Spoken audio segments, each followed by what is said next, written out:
Hi creative friends, it's Ashley, the Thrifty Chica. If you're new to my channel, welcome. Thanks so much for joining me here today. And if you're a returning friend, thanks so much for coming back and hanging out with me. We're going to be talking about how you can create a custom shirt for mom for Mother's Day or for any other mothers in your life. This was part of a collab that I did with my friend Abby. She is also a Cricut product expert, so check out the link in the description box. She has a project that shows you how to make this shirt in Spanish, so you definitely want to check out her channel, and let's go ahead and get started. I'm going to walk you through the process of creating this t-shirt. Here's what you'll need to create a custom t-shirt. We're going to be using Infusible Ink transfer sheets, and I've picked up a couple in the Natalie Milan. This is the Sunset Lagoon sampler, and it has two sheets, one of this kind of like peachy pink and the other of blue.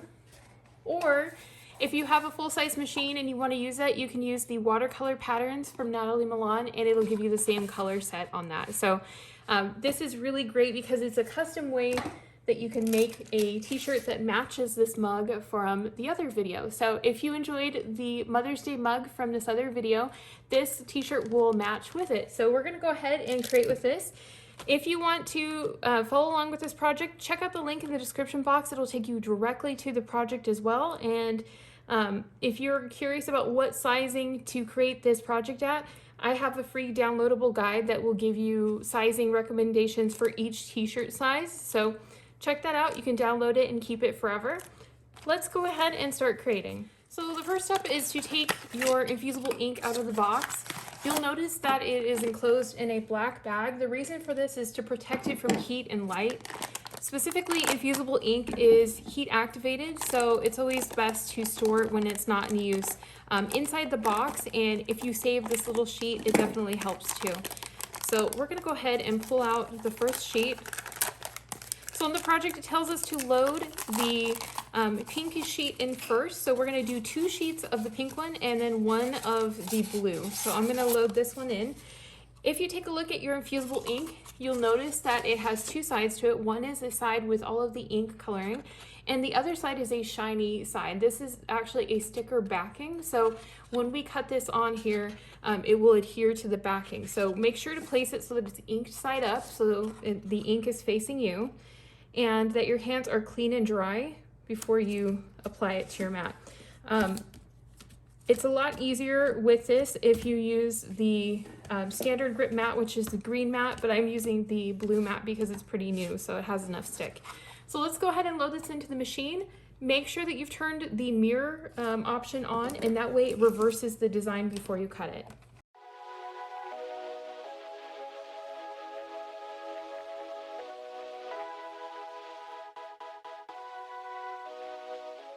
Okay, now it's ready to remove, so make sure that you click unload. We'll remove this from the mat by placing this upside down and holding onto our project and just rolling the mat away.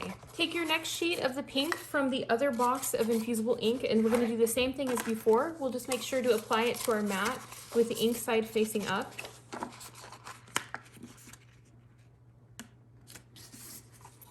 And same thing as before, we're going to go ahead and click which material we're using, then we're going to load this directly into the machine.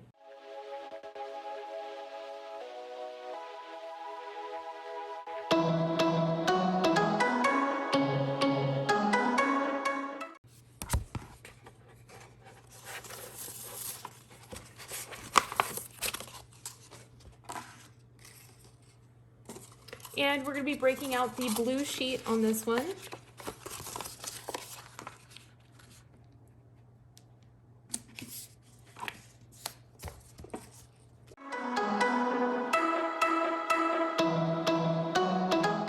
I'll just take this and flip it over and peel this away. This is where we're going to take any remainders from our project here, and we're going to cut them away and save them for another project. So I'm just going to cut off the excess for this, and we'll store it in the same box that it came in.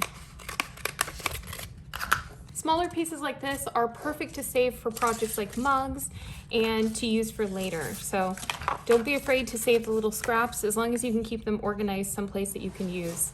And you can save the little silica packets. Just place that back in to remove any moisture from your materials here. Just kind of place everything and then try to make it a little bit smaller so it fits right back into the box.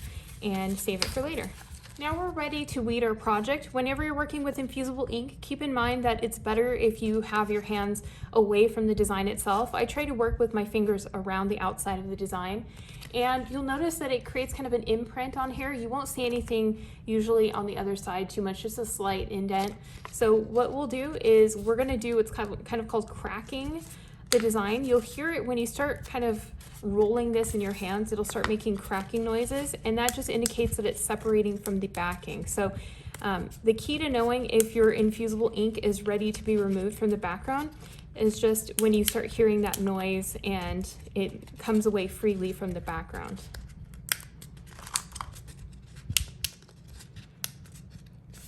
Another tip is to try to work in the direction of the project itself. So this is straight up and down this direction, so it makes more sense to roll it in that direction as well. If the project was running this way, you would roll it the other direction.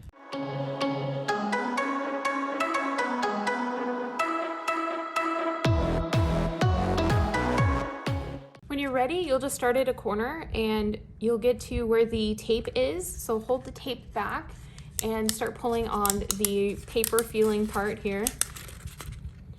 If you notice that it's sticking too much to the background or it's tearing away, that just means you need to spend a little bit more time with cracking the design a little bit more so that it'll remove. You can also use your tools if necessary. You can break out your weeding tool and kind of sweep underneath, or if there's a part that's hard to keep onto the backing, you can use your tool to hold that down while you pull away those pieces. So this is a larger design because it's going on a t-shirt, so it's a bit easier to weed than if you were doing something small like say a coaster or a mug.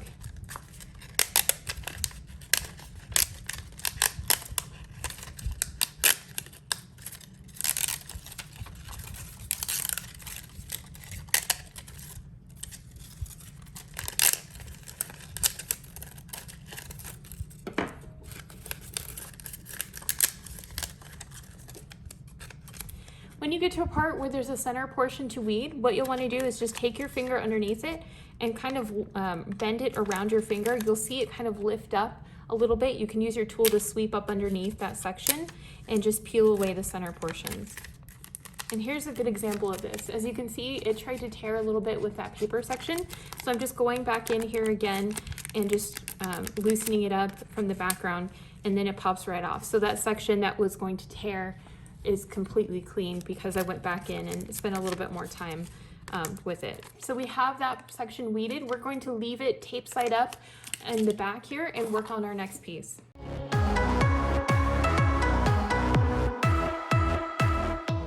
And remember, as you're working on a project, if you find that you have just way too much infusible ink or even something like vinyl on your hands, when you're doing weeding, it's okay to cut it away, the sections that you're not using, so that they can get out of your way and you can focus on the pieces that you want to remove. And then when you're done weeding, you can take your project, kind of flip it around and take a look. This is how I always proofread whenever I'm working on infusible ink. I will do the weeding on the side with the ink, and then I flip it over and take a look and see if there's any pieces that I've missed. So that part looks good. Let's double check the other pieces here. So that looks good. And that looks good too. So now we're ready to get everything prepped to apply this to our project. Okay, now that our project is completely weeded, we're gonna start assembling it how we would put it on the t-shirt, because once we get to the point of applying heat to the t-shirt, we're not gonna have a lot of time to work with for arranging all the different pieces. So I find it's a little bit easier to do some of the prep work ahead of time. So what I'm going to do is I'm going to flip these pieces over where they're inked side down, and I'm just putting them on my work surface. I'm going to arrange them how they're going to look on the shirt. There is going to be a little bit of space between them, but some of the pieces do kind of nestle up with each other, just based, if you look at the design inside design space, you can see how they kind of fit together. So what I'm going to do is take these and run some tape along the top so that they stay in the position that we want. So let's go ahead and break out the heat resistant tape, and we're going to tape around first we're going to tape the pieces together where they join, and then we're going to tape around the whole outside, so that way when we're ready to apply it, it's all in a single motion. The reason that I'm using heat resistant tape specifically is it won't leave behind any impressions or burn when you're using the machine, as well as this just helps to hold this in place on your shirt. You could use the sticky tape that comes with the backing of the project, but you can see because these are in rolls, sometimes they like to move away from the shirt and roll up. So it's just best to add a little bit of tape. It's totally worth the investment, especially if you're working with infusible ink. This just saves you any potential issues with it not having a nice flat adherence to the shirt. Because if there's any gaping between the shirt and the decal itself, you're more likely to have problems with it not adhering the ink completely to the item. So this just gives you a much better result. And I always over tape. You probably don't need nearly as much tape as I use here, but I always want to make sure that I get the best result, and it's worth the money just to invest in some extra heat tape. Now when you remove it, just be careful because this is adhered to the tabletop, so just lift it carefully so you don't disrupt your pattern. And this is ready to go. We're going to place it where it's inked side up and move this out of the way and get our t-shirt ready. So I'm going to be using a brand new Cricut Infusible Ink compatible shirt, and I really love how these ones work. If you're not using a Cricut branded one, just make sure you're using something that is 70% polyester or greater, and that way you have a nice vibrant result with infusible ink. As part of the process of working with infusible ink or even iron-on, I always recommend breaking out your Dollar Tree lint roller and just lint rolling the area that you're going to be applying the decal to. This just helps to make sure that there are no loose fibers, no hairs, no fuzzies, anything that could get in the way of the best transfer for your design. So this is just a nice step to give you the best results possible.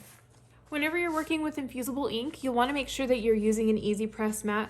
Cricut recommends it specifically because this has moisture wicking properties and heat reflective properties as well, and the nice sturdy foam makes it a good surface to press against. So we're going to place our mat down first, and this is a heat resistant surface.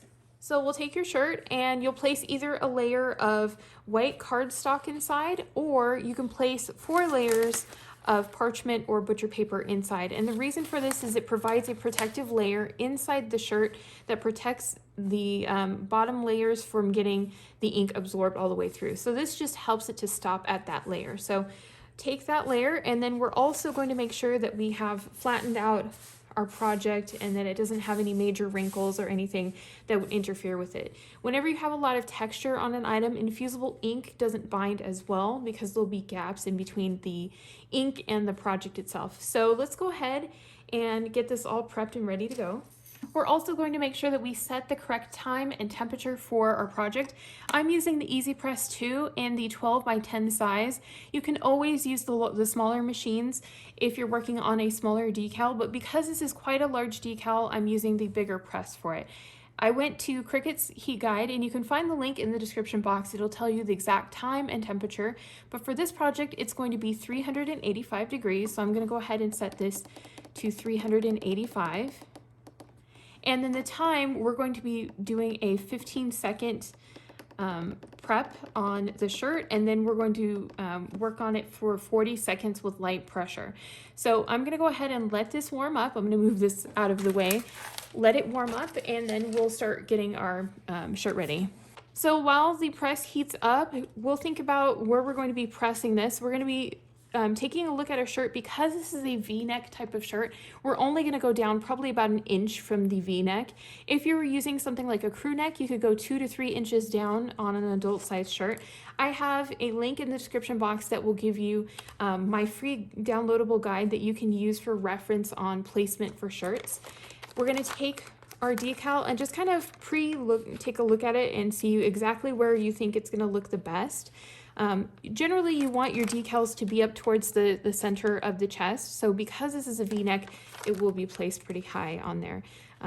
So right around there, I think is going to look the best. We're not going to place this down because we're going to be applying heat to prep the shirt first. The reason that we apply heat first is it helps the fabric to be the right temperature to be ready to receive the ink. So once this heats up, then we'll press this for 15 seconds. We'll apply our decal. We'll put a layer of parchment paper covering the top of it, and then we'll press this for 40 seconds. Wait for it to cool down to a warm peel, and then we'll lift up our decal and remove it from the shirt. So it sounds more complicated than it is.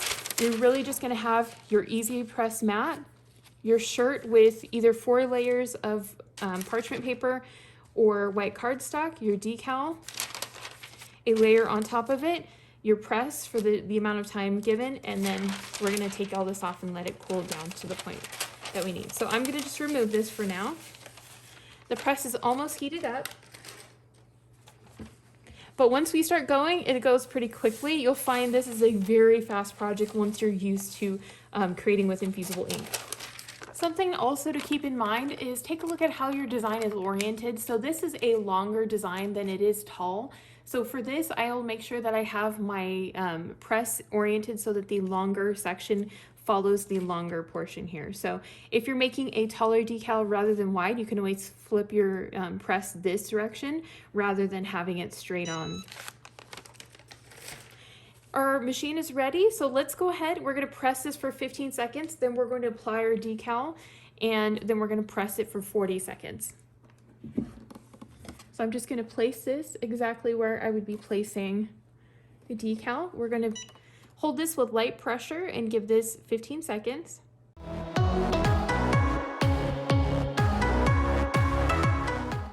Okay, I am going to take the timer and reset it for 40 seconds right now, and then we're going to place our decal on the top here. When you're working with infusible ink, just make sure that you have it set that there's nothing extra on your decal. We're going to center this on here, and it's going to look the best right around here. I'm going to place this straight down on that, and then I'm just kind of rolling this over so that the tape can catch on it. And now we're going to make sure, since it's flat, it should be ready to go. Be careful because it is hot. Place a layer of butcher paper over the top, and we're going to place this right over. Make sure to center this over your design completely so it's all covered. We're going to go ahead and press it with light pressure and allow it to count down the full time here.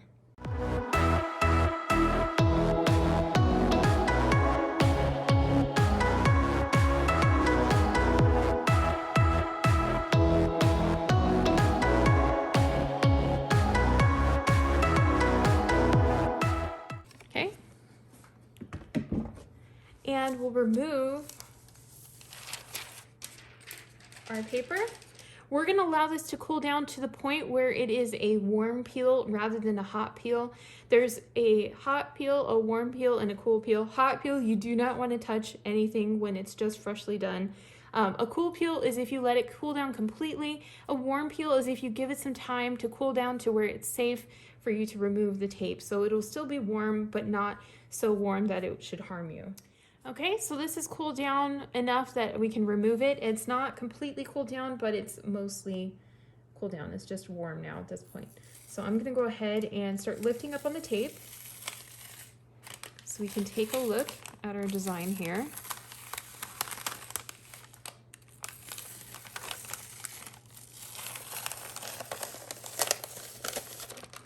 Super cute. I just love how this watercolor pattern turns out. It's one of my favorites. So how can you know if you've had a successful transfer? If you look at the front here, you can tell that this looks basically the same, just a little yellower on it. And then you flip it around and you should see that the majority of the ink is gone from it. In fact, it looks pretty much like the other side too. So that's how you can tell if you've removed all of the ink and placed it into the shirt. So this is ready to go. Now we can just box it up and give it as a gift. So now I'm just going to remove the sheet, and there were no issues with any transfer through, but it's always good to have a piece of protective layer in there just in case. Now let's go ahead and box this up along with our mug, and then it's ready to go. Super cute. So let's talk about how to package up your gift for Mother's Day. Here's a really cute box from Dollar Tree. So these are new to Dollar Tree. They've got a ton of the smaller boxes, but these are ones that I haven't seen before. It's just the perfect size for packaging up something like a t-shirt. So I picked out this one, and I'm also going to be using some Dollar Tree tissue paper. There's a bunch of different colors, and I thought I would just use the pink out of this one to wrap up the t-shirt. So I'm going to go ahead and place the t-shirt inside of this. And I think that's going to look super cute. I hope you enjoyed learning about how to create a t-shirt using Infusible ink. And if you want to create this mug, you can check out the link in the description box. It'll take you to this project specifically. And I'll also show you how you can customize the Cricut boxes for gift giving. So this makes such a great set. I hope you guys are having a wonderful day, and I will talk to you later.